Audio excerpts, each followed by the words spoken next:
Welcome to Everything Co-op, bringing you information on how cooperatives can help improve your quality of life. This show is being sponsored by the National Co-op Bank, NCB. The NCB is dedicated to strengthening communities nationwide for the delivery of banking and financial services for the nation's cooperatives, their members, and other socially responsible organizations. For more information on the power of community ownership, visit ncb.coop. That's ncb.coop. Now stay tuned for your host, Vernon Oakes. Good morning, everybody. This is Vernon Oakes. Welcome to Everything Co-op. You know, this is a wonderful, beautiful Thursday morning, and we are celebrating the National Co-op Business Association's 100th anniversary. They've been around since 1916 when cars were going for $300, a loaf of bread was 7 cents. Things have changed a little bit in those years. And this particular month, we're celebrating what's going on internationally with NCBA. And today we have in the studio with us Ms. Amy Coughenour, who's the Chief Operating Officer for CLUSA, their international division of NCBA. Good morning, Amy. Good morning, Vernon. How are you today? Oh, I'm great. Thank you. How are you? Great's my word. Just so great to be alive this morning. So NCBA CLUSA was founded in March 18, 2016. How many communities, co-op communities, do you all represent around the world or around the U.S.? Vernon, in the United States, there are about 40,000 cooperatives, and that represents about 150 million members in the U.S. But we're also part of a very vibrant international cooperative community, a member of what's called the International Cooperative Alliance, which represents about 1 billion people around the world. And last week, Chuck Gould, their general director, I guess it's like the president or chief executive officer, was on the program. He called in from London last week. Yes, I know Chuck well. Yeah, great guy. Very good guy. He talked about one of the research that they did for international said that those countries where they have good governance, the governance is transparent, and the governance has little to no, where they steal or they do corruption. That's the word I'm looking for. Have you had that experience? Well, I think it depends on whether we're talking about the country as a whole. The country as a whole. Or whether we're talking about the co-op movement within the country. But certainly within the co-op movements around the world, democracy and transparency are very important principles. I have found, I do property management is what I do, my daytime job. I manage housing co-ops, and that's where I got to know about them and learned about them. I did not learn anything about co-ops in my formal education. I have a couple of masters, but nowhere did they talk about co-ops.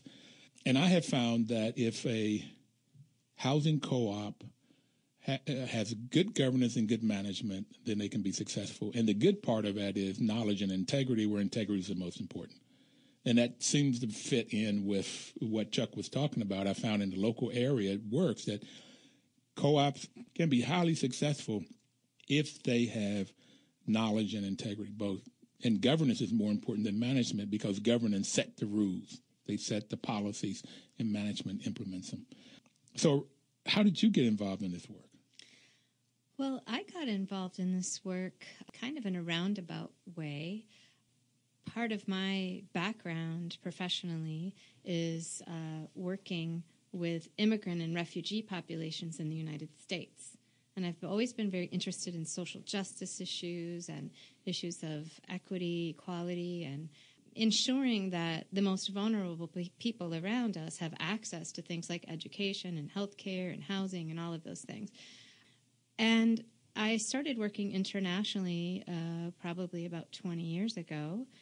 And working in the field of international development, so focusing on vulnerable populations around the world, primarily in Latin America and the Caribbean is where I started.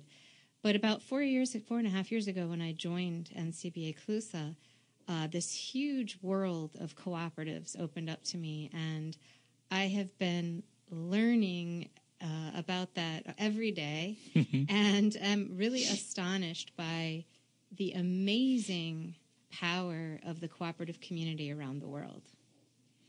What do you mean by amazing power?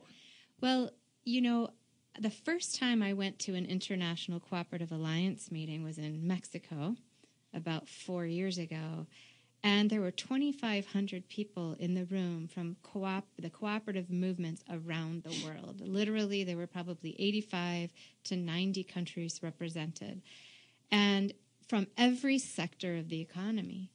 And I had never been in a place where you had cooperators in a room from every sector from around the world. And it kind of blew my mind, really, to see these professionals working in energy and housing and finance and food and agriculture, working on gender issues and youth issues and working to improve their local economies and the quality of life for people. And I have been enamored with it ever since. Enamored, that's a good word, enamored. I've gotten enamored. I've fallen in love with co-ops. And I told you it's by working with housing co-ops and then seeing there's a 16-unit senior citizen co-op. Watching these seniors where it looked like in the beginning nobody had any more than a high school education, but come in and run a really good business. They run a business. They hold each other accountable. It's like self-help, the first value. And self-responsibility. They took control, and they take control, and they've learned how to run a business. So I've learned to be enamored by co-ops. The ICA, you said you went to Mexico. They're having their meeting in Quebec this year, and I'm going to try to get up to that. Chuck and I talked about, Chuck Good and I talked about it when he was on last week. So I got enamored at the UN. The United Nations had 2012 as the year of the co-op, and so about November of 2011, there was a meeting at the UN, and to watch all of these people, whether it's Russia or China or Argentina, India, it just didn't make any difference what part of the world, but people came in, and Dame Pauline Green was on the show, and she said that they've had people, she was the chair of ICA, she had 6 or 8 years. She's off now. And she was saying that on their board, all kinds of different people. It didn't make any difference. Religion, political, sex, gender. I mean, it just didn't make any difference. People came on because there's one thing in common. That's family and community. And that's what co-ops bring. That's right. And actually, I was there at the same time you were at the UN. I'm surprised we didn't meet each other then. And it was very powerful to have folks speaking on the floor in the General Assembly at the UN, having the ambassadors from all of these countries stand up and talk about the power of cooperatives in their countries and what co-ops are doing to transform economies, particularly for very vulnerable families. So it's exciting, and a lot of progress has been made since 2012. Being on that, listening, I was invited because I was the president of the National Association of Housing Co-ops, and I said I could not talk. I could just be there and listen, and so I just had to soak it all up and listen to it, and it was phenomenal watching people and seeing how they were working in co-ops all around the world. So you say there are about 40,000 co-ops around the world with 150 million people. That's just in the U.S., actually. Oh, in the United States, yeah. Around the world, the ICA estimates there are about 1 billion people who are members of cooperatives around the world.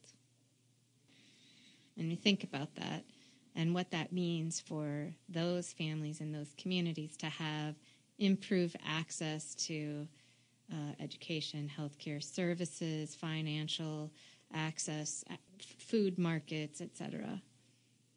So you've been interested in social justice, equality, I guess financial equality. So it sounds like you should run for president because it seems like those are the kinds of things that are out there right now. Well, I think I have my hands full right now with the 20 countries that CLUSA is working in. And it's very fulfilling to work in this field in international development with that foundation of cooperative principles and values that drives what we do in CLUSA. So I'm going to ask you this real quickly. Do you like what you're doing? I love my job. It's actually a privilege, to be honest. It's a privilege to work with the amazing team that I have and to be able to visit the countries where we work and talk to people who are benefiting from our programs and partnering with us. And it really, truly is a privilege to see the impact of our work on people's lives. The privilege and what you love about is how you affect people. Is that right? I mean, you see how you and your group affect people and change lives. That's right. That direct impact is something that just brings daily fulfillment in my life, and it's actually a vocation. A vocation? What do you mean? It means something that one is called to. Oh, now you get into the spiritual side of it. That's right. Okay. Very much so. Okay. I had one show just talking about the spirituality of co-ops because it is, very rewarding. And I used to ask that question at the end of the show, but sometimes we wouldn't have enough time. So I started asking it at the beginning because everybody has been on the show for 2.5 years. For 2.5 years, all love what they're doing. So it's got to be something here because we're in the co-op world, help communities. Matter of fact, Papa Sen, who was on 2 years ago, 2.5 years ago in October, he's from Senegal, and he said that co-ops solve community problems, and if there's not a community problem, there is no need for a co-op. And I've been saying that ever since. He sort of branded that on me that's the reason for co-ops is to help people solve their problems. We're right at our first break. Amy, we'll be right back. We'll get the news, the weather, and a little traffic, and we'll come back. Please don't touch that dial. 1450 WOL.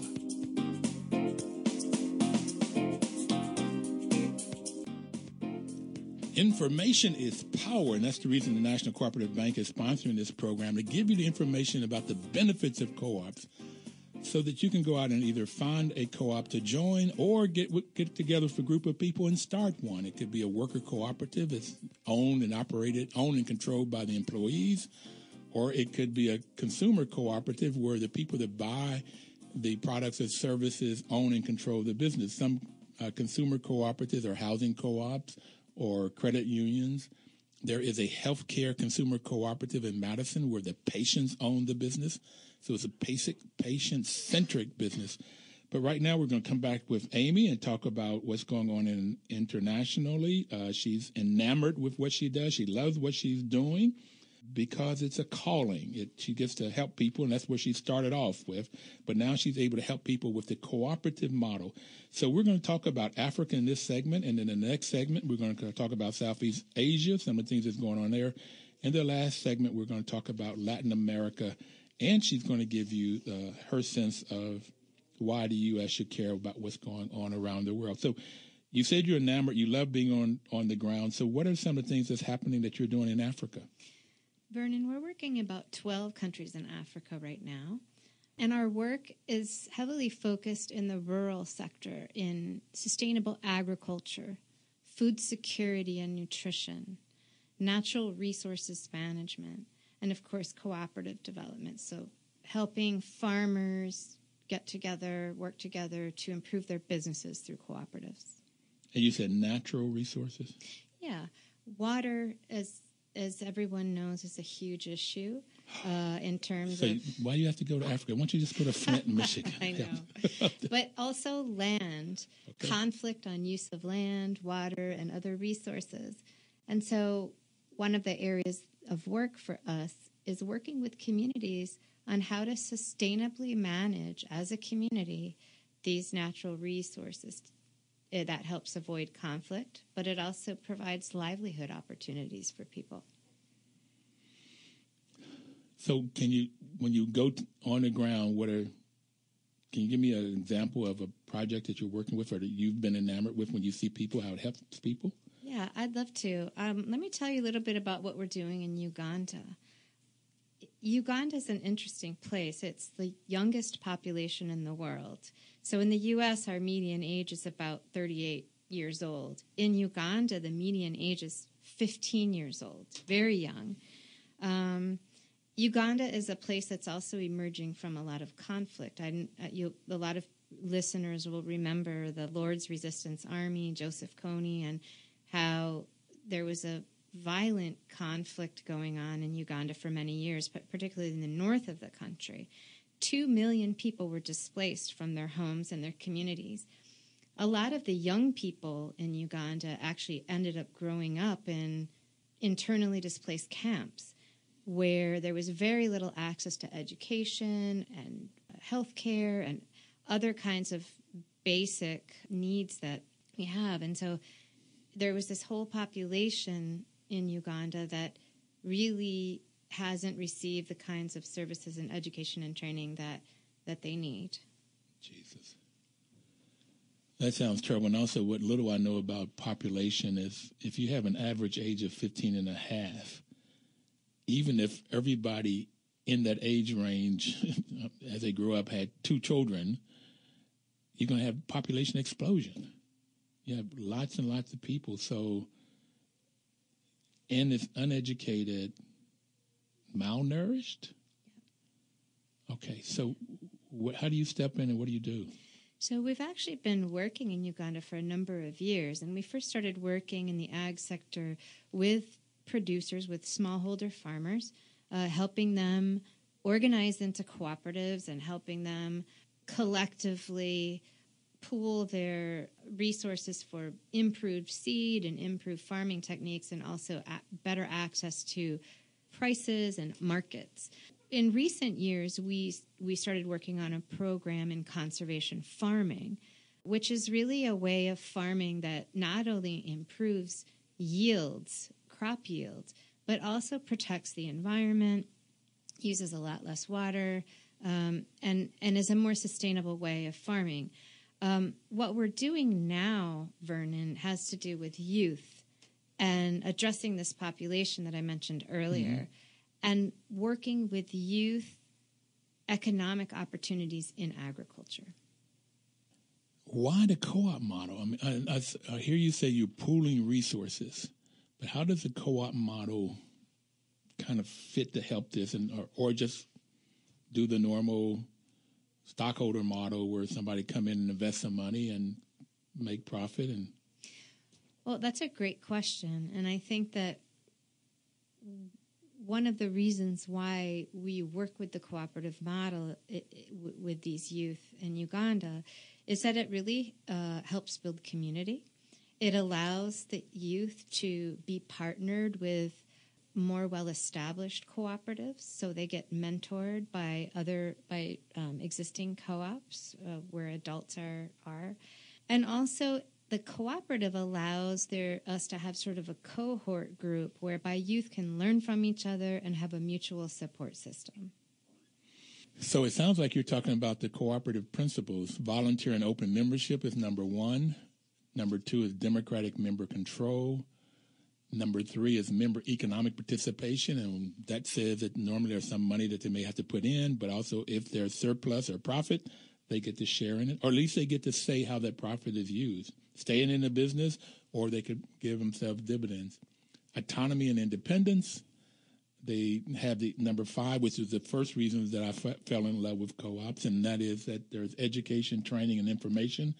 And you've already mentioned that, both from the more senior cooperatives helping the younger ones, and then peer, younger people helping younger people. It seemed like that I learned when I was teaching that works really, really well.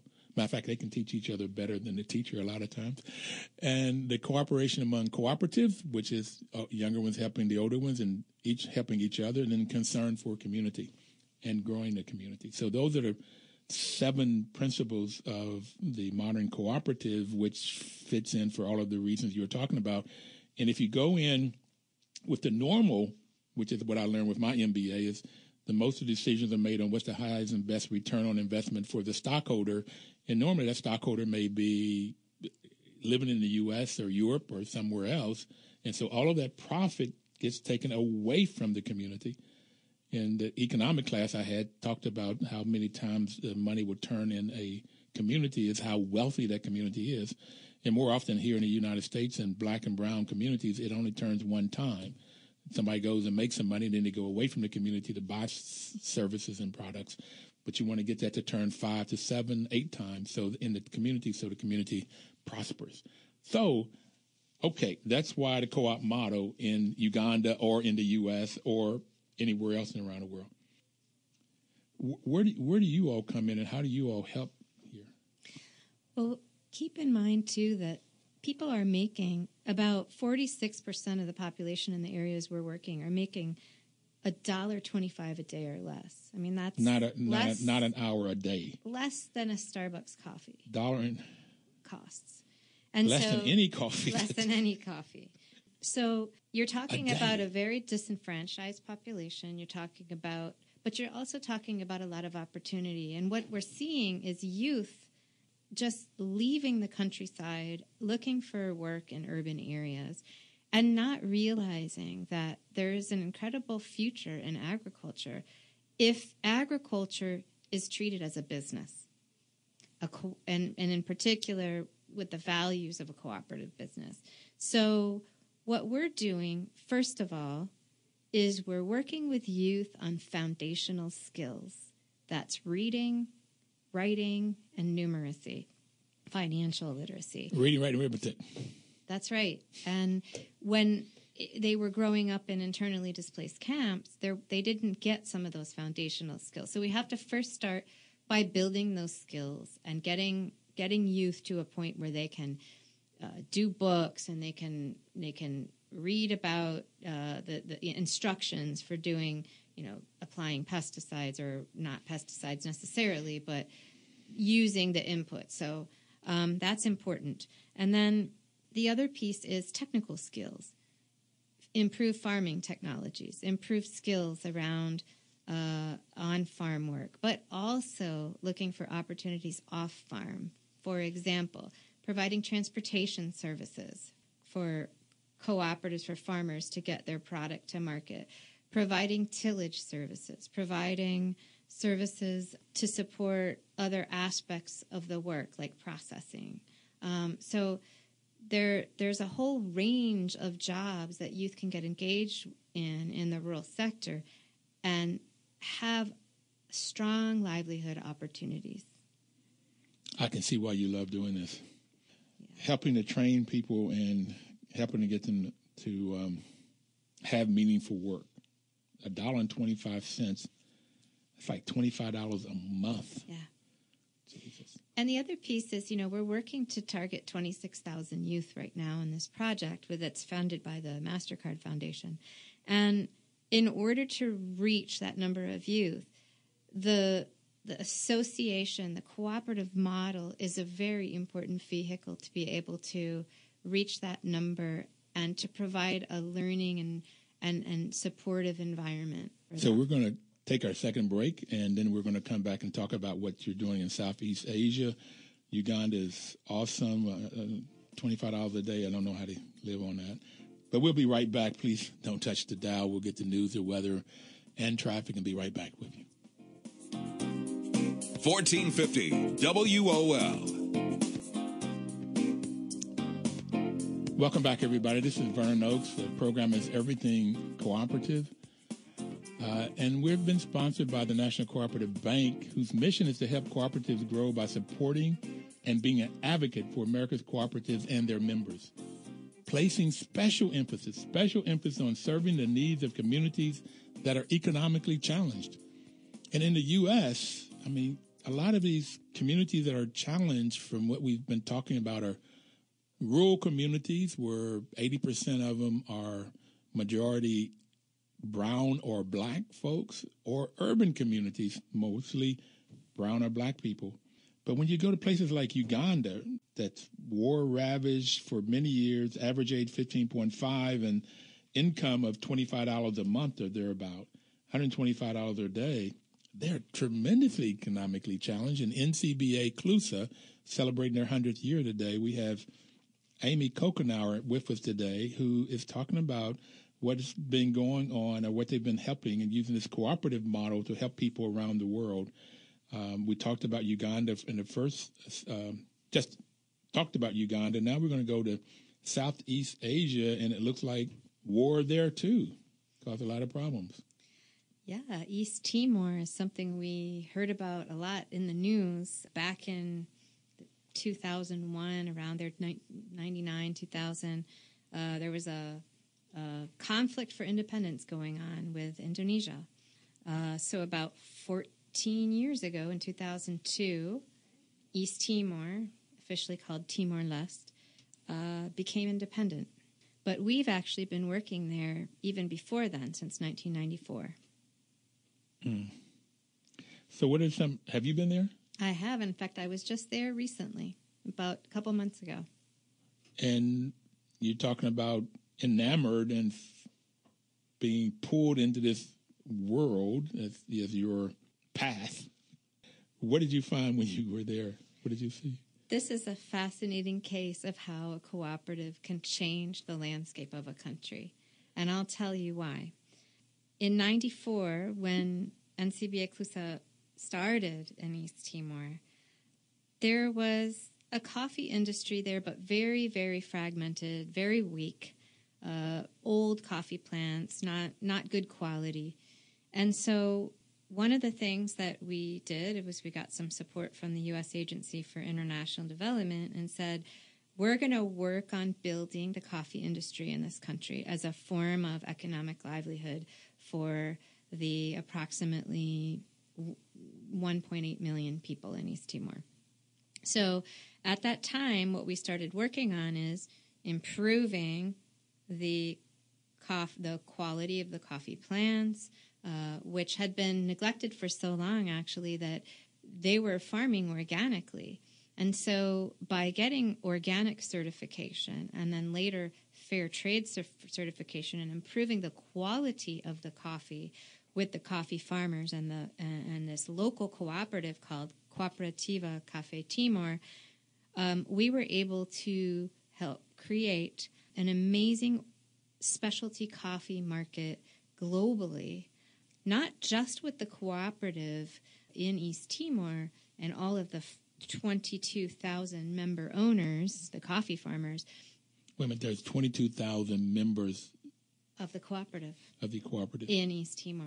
Are these different farmers, 22,000 yes. farmers? They are 22,000 coffee growers who are members of this cooperative. And so they come together on the front end to get better seed. They learn how to plant better. They just get all of these different ways of improving the quality.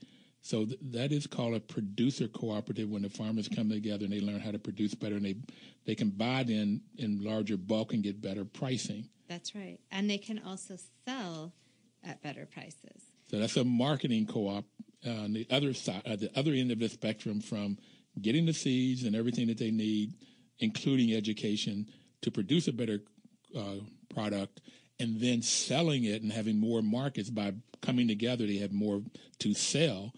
And with the fair trade, I've learned, they get a good price. That's right. And so today in East Timor, the CCT, which is the Coffee Cooperative, is the largest private sector employer in the country, believe it or not. It's the largest private sector employer. And so it has had an incredible impact on the community. And there's even more to the story. Okay. Because this coffee is very high quality, because it's organic and it's also fair trade, the coffee farmers receive a premium. That means an extra price on top of the pound for the price per pound or kilo for coffee.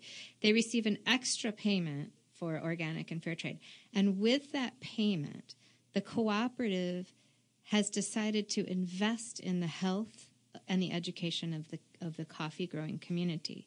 So They hold on. Can you say a hallelujah here first? But wait, it even gets better.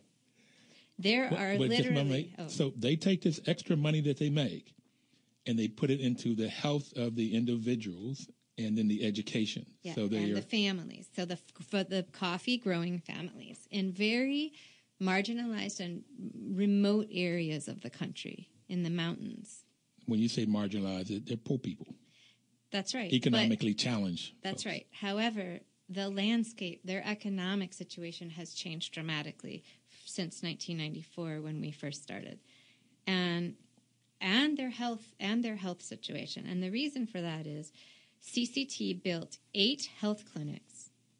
They have 3 mobile clinic teams and 12 community extension teams that literally go door to door for things like prenatal care, postnatal.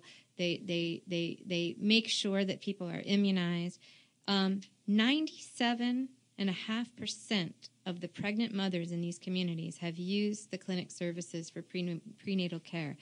And 96.6% of the children under 2 have started their immunization process. This healthcare system is the largest non-governmental healthcare provider in the country. So not only is it the largest private sector company, it's also the largest rural healthcare provider besides the government. And so it has drastically impacted the lives of rural East Timorese coffee growers and their families and their communities. It's all concerned about community. That's the 7th principle. Now, what about education? They've also helped build schools, provided sort of preschool age, nursery school level. They've improved school buildings. They've helped provide salaries for teachers. So they've really invested these dollars in the community as a whole, and it has had a huge impact in the country. So your work in helping them to help themselves, that's where the gratification comes. That's how you're so enamored, because you can actually see how your work benefits children under 2 years old with immunization, or mothers, pregnant mothers. Have you any stats on the results of this? And for instance, in 1994, if somebody got pregnant, what was the likelihood that they would have a miscarriage compared to today when they have all of this?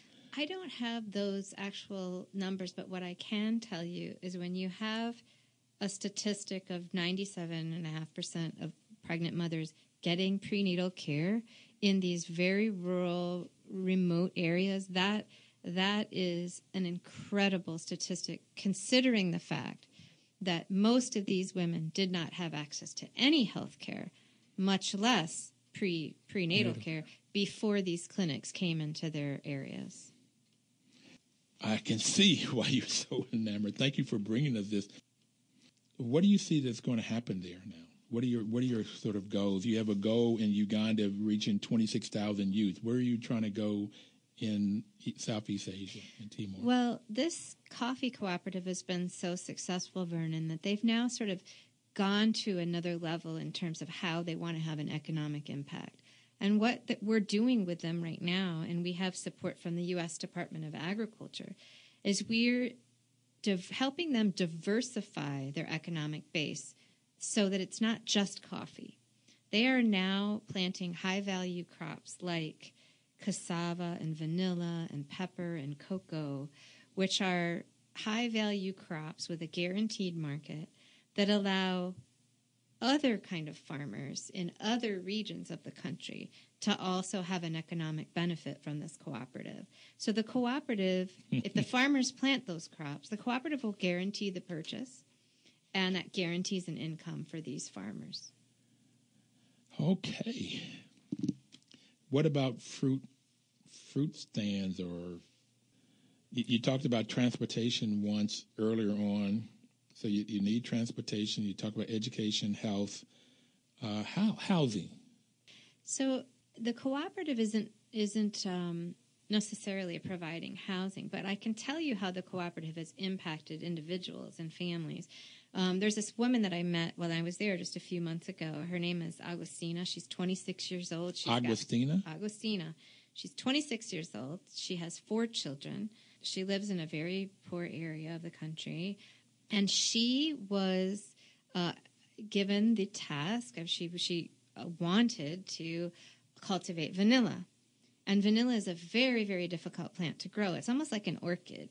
She built this amazing vanilla seedling structure, fantastic, and cultivated thousands of vanilla seedlings in this structure. She is going to sell those seedlings to farmers, and she's going to make at $150 a kilo.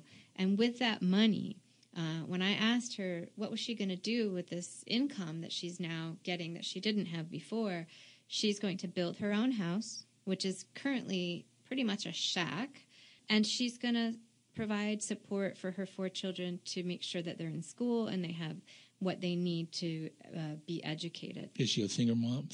No, she does have a husband as well, but she used to just sell she used to sort of sell fruit that grew on her property on the side of the road, which is very, very unstable sources of income, very seasonal, very limited.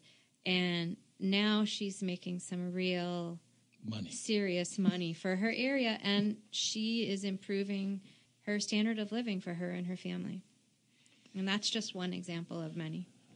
And you met her, and you had a chance to talk with her and touch her and see how it goes and see the enthusiasm in her eyes. And yeah, it was really great to see. And I have to say, some of the world's most renowned vanilla experts have been out to see that operation and have said that that's one of the best seedling structures that they've ever seen. And she built it out of sticks and thatching from palm branches and things. It was amazing to see.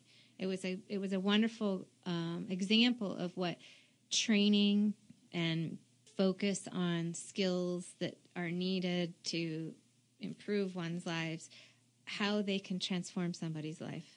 What a creativity. Like, she wouldn't have had a chance to be that creative without the co-op model, without you all being there, and provide something for the world. That's right. And mark my words, we're going to be seeing some amazing markets for vanilla and cassava and coming out of there. And I forgot to mention, and I think this is important, the buyers for the cooperative. In other words, who does the cooperative sell to when they buy this product? They're selling to major global trading companies like Starbucks and Green Mountain and McCormick's, which is here in Maryland, buying these products. And so this is an amazing example of the economic benefit and the social benefit that cooperatives bring. Amy, thank you so very much for bringing us these stories of what's happening in Asia and Africa with NCBA CLUSA being around for 100 years. We're going to take our last final break. We only have one more segment to go. It goes fast when I'm learning and having fun. Thank you very much. We'll be right back. 1450 WOL.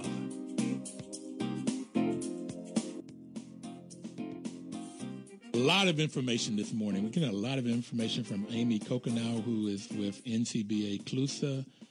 Amy, thank you so very much for coming in this morning and sharing all of this great data, what's happening in the world and how co-ops are helping our world. The motto that we are using this year with NCBA is that cooperative enterprises builds a better world, and we're seeing that right now, building better world through cooperatives. So now we talked about Africa, we talked about Southeast Asia. Let's go to our neighbors in Latin America. So what are some of the kinds of things that NCBA CLUSA is doing in Latin America? We've been working in Latin America actually since the 1980s, Vernon, so a long time. And we've been working very much in the rural agricultural sector.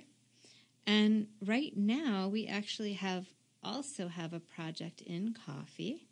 Okay. But there's a big problem going on with coffee in Central America right now. What is it? Well, it's actually a fungus that has plagued the coffee. It's called coffee rust. And it attacks the leaves of the plants, which pretty much has wiped out about 80% of the coffee harvest in Central America. So if you're a coffee farmer, you can imagine the kind of devastation that has created with rural families in Central America. So this is going on right now as we speak? It's going on right now, particularly the harvest, 2012 to 2014.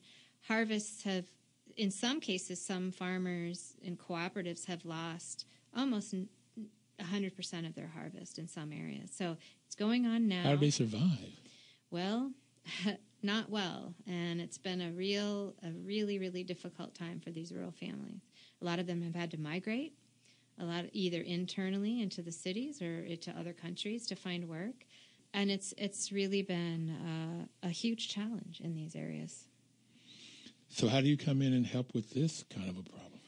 Well, when we started working way back in the 80s, we actually created an organization, CLUSA El Salvador. It's been a partner to us for many, many years. They've continued the work throughout these years. But we decided to go back in with some financing from the U.S. Department of Ag here in the U.S. to really address this coffee rust issue, not only to improve the coffee, but to find also some alternative crops that these farmers can grow as they're improving the coffee plants. So this rust is a fungus. So it gets on the leaf and then eats it, chews it? Yeah, it almost looks like it discolors it, and it just basically destroys the plant. And so what we're doing is we're bringing in some rust-resistant plants, new coffee varieties, so the farmers are able to rehabilitate their farms by taking out the old ones and putting in the new ones.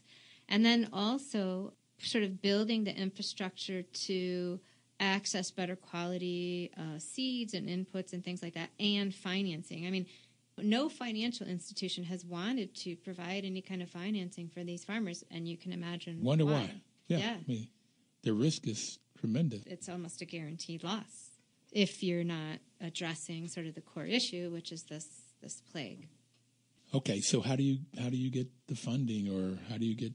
So with working with U.S. Department of Ag, we've been able to create sort of a loan guarantee fund to minimize the risk on the financial side. So the farmers are able to access some financing. They're able to, which kind of has jump-started the sector. We're able to provide new techniques, provide these rust-resistant plants, but we're also providing training and connection with markets. So the other piece is also helping the farmers plant some other crops that are faster growing, food crops and other crops that they can cultivate and sell as the coffee starts to come back. So you got other crops, you got coffee, so financing. You got new, not seedlings that are rust resistant. That's right. Okay, and then you get the financing.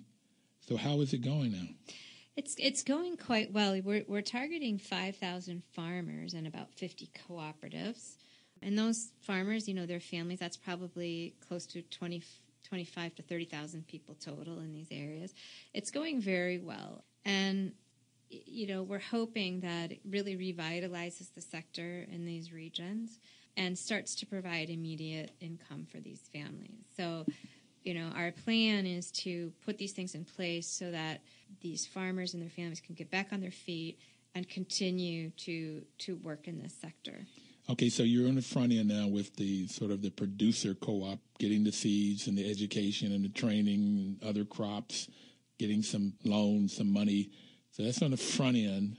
And by doing it with co-ops, you can buy more quantity and get a better quality by pooling all of this together.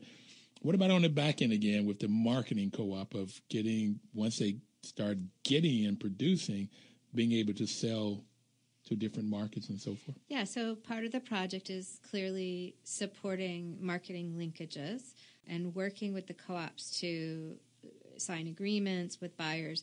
One of the really interesting things we're doing is we're trying to link these coffee cooperatives with U.S. buyers in the cooperative sector here in the United States. For example, cooperative roasters and cooperative grocery stores, food co-ops. Food co-ops. Mm-hmm.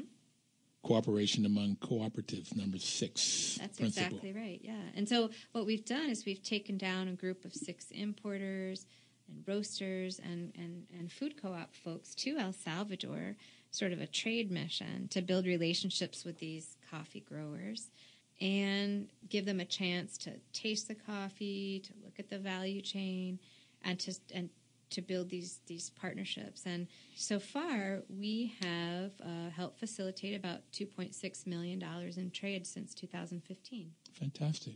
I see why you're enamored. But you got Africa and Uganda with war, Southeast Asia and Timor with war, and in El Salvador, it's fungus. Yes, but you know what? When we started in El Salvador, there was also a war going on. Okay. So these areas of conflict are particularly challenging, and it's important through the cooperative model to build the sense of community and support and working together to make something move forward. Working together. Cooperative community. Okay. So I have a couple more minutes. What would you like to leave, Amy? What would you like to tell the audience? Well, what I'd really like to share with folks is that, cooperatives are a worldwide phenomenon. They are used to improve lives around the world. And in the business that we are in CLUSA International, which is the business of sustainable development, cooperatives are an amazing tool to help us achieve sustainable development in these very vulnerable communities around the world. And in the world that we're living in now, when we're seeing crashing of financial markets and people sort of struggling to make a living wage and people struggling with issues around healthcare and education, people should really take a look at this cooperative model and figure out in our context how to support it. And you can support it through the products that you buy, the kind of sourcing. For example, if you go to REI to buy your outdoor goods, or you go to a food co-op to buy your food, or you use a credit union, we can make choices as consumers and as individuals to support this model. I know that I have found it to be fascinating. I'm enamored. That's a new word for me to use. I love co-ops for watching people sort of blossom and bloom. I talked about the seniors. You're talking about the lady, I missed her name right now. Augustina, who's creating vanilla seedlings. Who would have thought? So, yes, it's fascinating to watch it work. It's and anybody out there listening, you can also look up housing co-ops. There's a lot of them in D.C., starting in the 1920s and 1930s. Most people don't know that the the 3 buildings down there are co-ops. So NCBA is trying to get the word out, get people to know about co-ops, and then so you can make choices. The Occupy Wall Street people, co-ops the answer. Credit unions are the answer. You can find credit unions. And if you have a problem in your community, daycare centers, schools, transportation, you need jobs, looking at the co-op model is a way of doing it. Yeah, I totally agree with you. That's right. And also, as we look at the new UN Sustainable Development Goals, which are 17 goals around agriculture, food security, gender, health, responsible consumption, access to water, education. When we look at these goals and the plans that we've set as communities around the world for achieving these goals for the poorest of the poor in our world, the cooperative model has a great role to play in achieving those sustainable development goals. Amy, thank you so very much for being on. It's delight. You just brighten up when you talk about this. You just smile. So the other message I would like for you all to get is if you're looking for work that you can love doing, look at getting into this co-op world. Vernon, thank you so much. It's been a pleasure. Absolutely my pleasure. See everybody next Thursday. Thanks for being on. And have a cooperative week. Take care. This is Vernon Oak signing off. 1450 WOL.